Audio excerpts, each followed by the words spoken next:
Thank you, Madam Chair.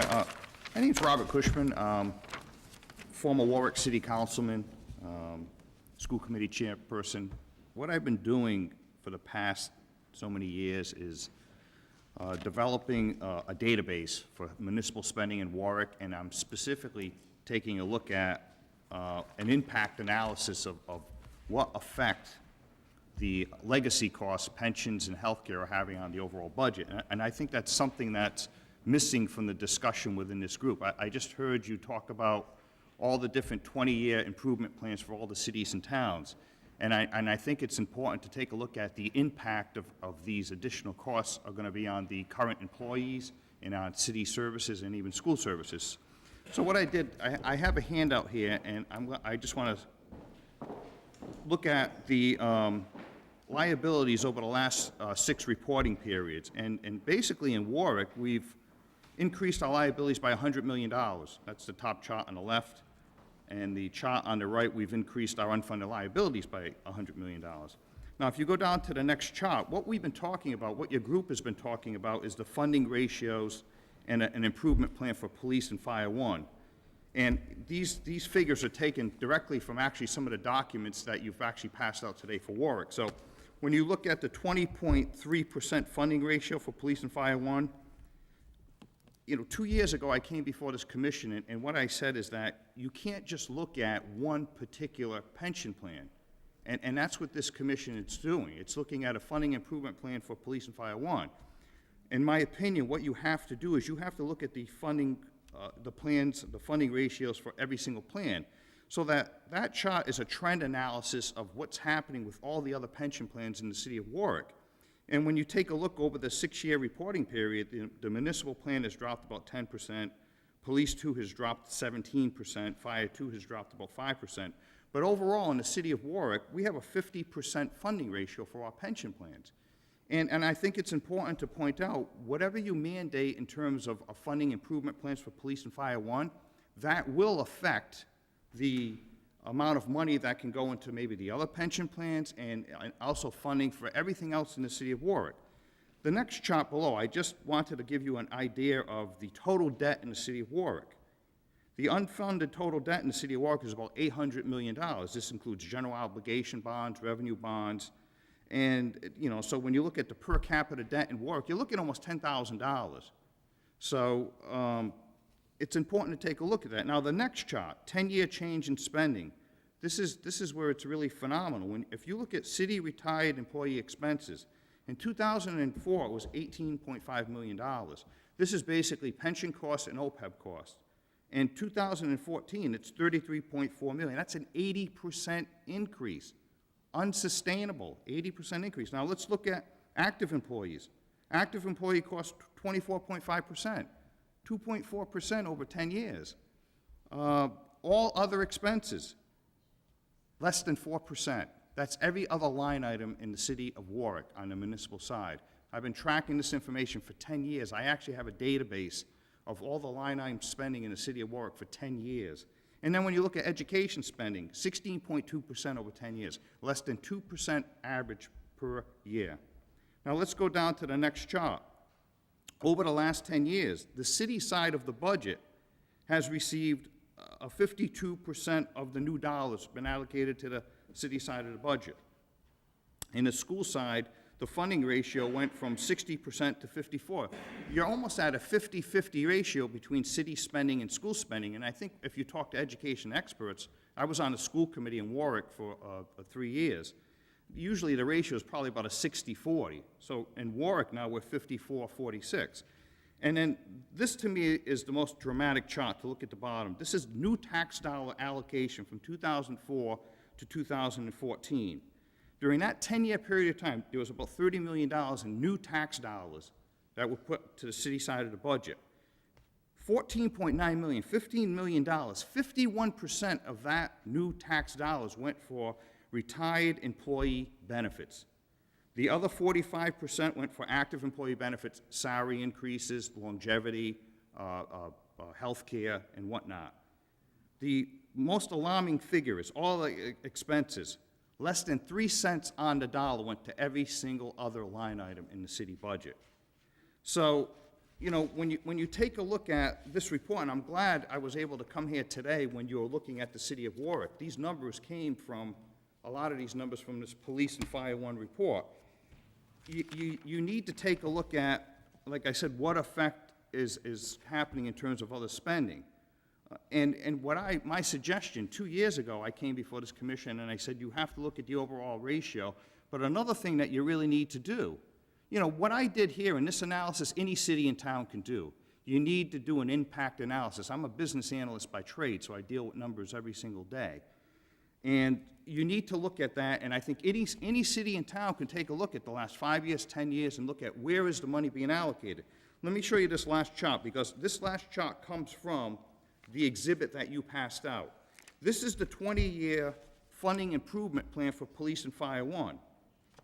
And I looked at the next 14 years, from 2012 to 2026, the first line. In 2026, your actuarial accrued liability for this pension plan is going to decrease by $4.6 million. The unfunded liability is going to decrease from $242 million to $230 million, about $12.2 million. Your funding ratio is only going to improve from 22.3% currently to 25.1%, a 2.8% change. But now here's the elephant in the room. In that 14 years, taxpayers will contribute $314 million. Let me repeat that.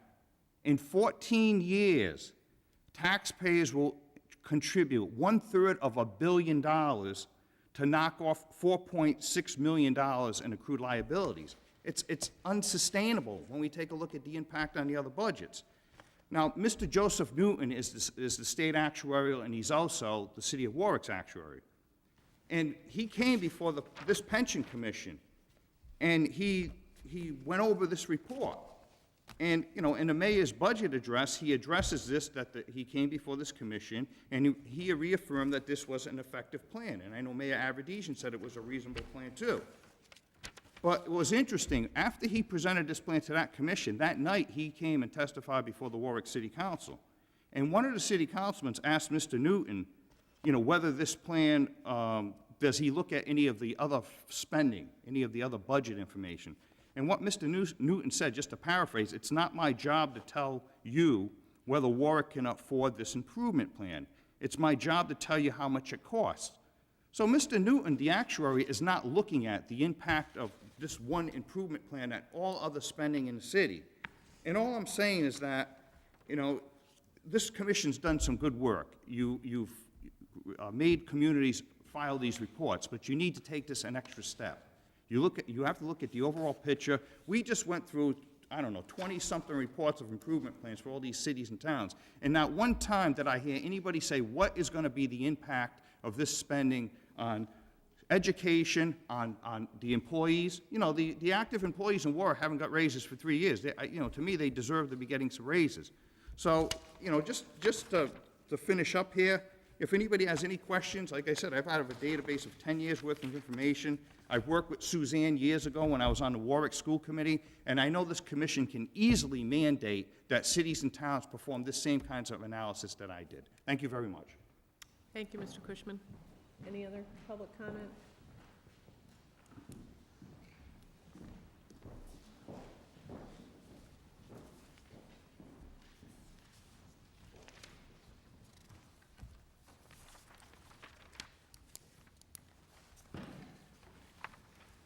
Good morning. My name is Roger Durand, and I want to thank you for allowing me to speak. I was here 2 years ago like Mr. Cushman. I've learned a lot. I certainly want to commend this commission for all the fine work you have done. It's certainly been laborious, but I think we've all gained or gathered a lot of knowledge. What I want to briefly just talk about, and I know we're getting to the end of the session, but what I want to talk about is the impact. As Bob just mentioned, I sat here for close to 2 hours. And candidly with you, it's been a very sterile, what I would call a stoic or sterile discussion, because all we're talking about is numbers. But we're not talking about the impact it's going to have on various agencies in the city of Warwick. Just to give you, before I get into this, let me just give you a brief overview. Right now, the city of Warwick is trying to implement sewers to other parts of the city. I happened to be walking in a community in Warwick Neck the other day, The cost of cities for an 80-year-old woman is going to be $25,000 to have the sewer line go in front of her house. $25,000. She's on a fixed income. She doesn't know how she's going to pay it. And wouldn't it be nice if the city, and we're all for a clean bay, we know that, that's what's being mandated, but wouldn't it be nice if the city had extra money to help the 81-year-old woman pay for sewers? They don't, but that's just a byproduct. Let me briefly get into some of the other impacts we're going to have. Bob just mentioned to you the various funding that was involved. But let's talk about social services. You'll see on item number 1. We've had senior citizens' places closed, buildings closed. We've had Arthur Trudeau Center got a cut of 40%. This is disadvantaged people. Their funding ratio as for social services has gone down. In 10 years, it's gone down. So I see these people come before City Hall. The House of Hope supports homeless individuals. The budget's been cut by 40%. But yet, as Mr. Cushman just pointed out, all these pensions and health care were just going crazy with increases, and our social programs are being cut. Let's talk about schools. I have the opportunity every year to judge the senior projects at the Warwick, at Pilgrim High School. I'll be doing that in a month from now. Let me tell, I should say 2 weeks from now. Let me tell you what I'm concerned about, and I don't say this facetiously. I hope it doesn't rain that day. In Pilgrim High School, you have to maneuver around buckets in the hallway to get to the classrooms because the roof is leaking. I think this year they might have improved it. But these are some of the impact. Do we really want our school children going into schools? Warwick is supposedly a rich community. To go into the schools with the school buildings leaking? I have a niece who did student teaching in Warwick recently. She works up now in Westwood, Massachusetts. She called me up and said, "Uncle, don't you people fund the schools?" I said, "What do you mean? Our taxes go up every year in the city of Warwick. I don't think we've not had a tax increase in 14 years. She said, "Your school buildings are deplorable." Now we have a situation where, I think it was 7 years ago, I'm sorry, 2006, the taxpayers in the city of Warwick voted overwhelmingly for a $25 million bond issue to improve the buildings in the city of Warwick, school buildings. The mayor tells us we don't have the money to fund it. So he hasn't funded it. This year, they decide that the schools are getting so deplorable with fire upgrades and all those kind of things that we're going to have to do it. The city council and the mayor came back and said, "You can do it, but the school department is going to have to pay both principal and interest for those bonds." No other school district in the state has to do that. By the way, just for your edification, I go to the city council budget hearings every year. The schools have been leveled for the last 5 years. No new money. What does that mean? Buildings are in disrepair, as I said to you. No new computers in the school. I don't have to go on. So these are just some of the impacts. How about municipal employees? Ms. Bouchard can tell you they haven't seen a raise in 3 years. The active employees have not seen a raise in 3 years. By the way, Mr. Pires, I want to congratulate you again on what you're doing in Pawtucket, because we have this discussion all the time regarding pensions. I don't understand, and I'm a simpleton, I don't understand why we have police and fire, and they're to be commended for the work they do.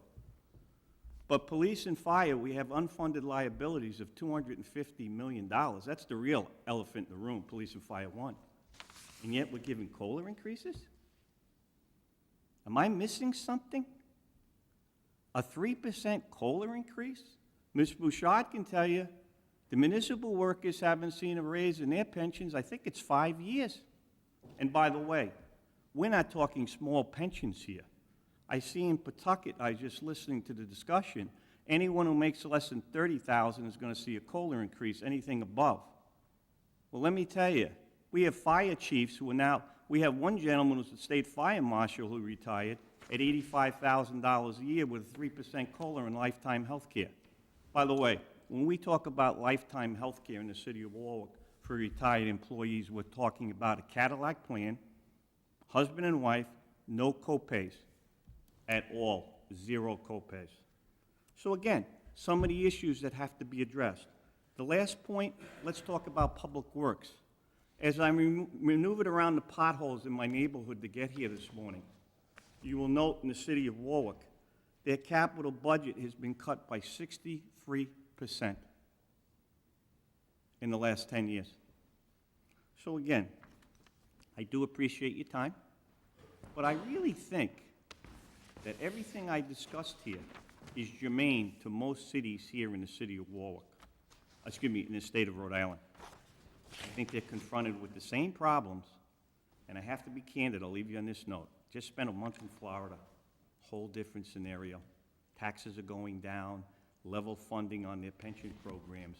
We are in a competitive situation, and I just think here in the state of Rhode Island, we have to come up with a better way of funding these, and one of the suggestions I would have, President Obama, and I listened to him last night, talks about income equality. Big buzzword they say is coming around. I really think we should have pension equality, and by that I mean, if we have people getting over $50,000, it might be time to start cutting some COLAs like in the city of Warwick. I've also been amazed, I don't understand why there's not a cap on the maximum amount somebody could get from a pension, because I think it all has to do with equality. If you start looking at some of the pensions in the city of Warwick and juxtapose those with people in private industry, there is absolutely no comparison. So I really think pension equality someday should be part of the discussion. Thank you. Thank you, Mr. Durand. Okay, I think that concludes